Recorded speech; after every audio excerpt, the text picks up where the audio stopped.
আসসালামু আলাইকুম। আমরা আজকে বীজগণিতীয় রাশির অঙ্ক করব। তো দেওয়া আছে 4x² + 9y² এর সাথে কত যোগ করলে যোগফল পূর্ণবর্গ রাশি হবে।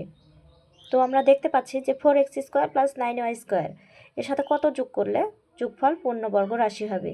তাহলে কি হবে যে আমরা জানি a + b² = কত, a + b² আমরা জানি a² + 2ab প্লাস b², অর্থাৎ এখানে দেওয়া আছে a² এর মান এবং b² এর মান আমাদের বের করতে হবে 2ab।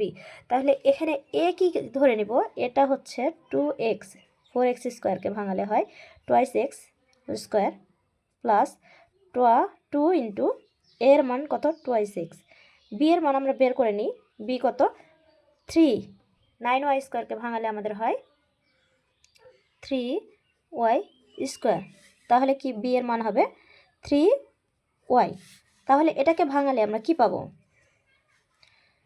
4x² plus 4 3 4 12 xy plus 3y²,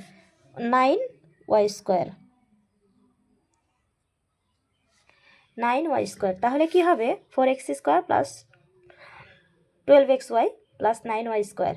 অতএব আমরা যদি এখানে 12 অর্থাৎ 12xy যোগ করি তাহলে রাশিটি পূর্ণবর্গ রাশি হবে, অর্থাৎ এর নির্ণয় ফলাফল হবে 12xy যোগ করলে যোগফল পূর্ণবর্গ রাশি হবে।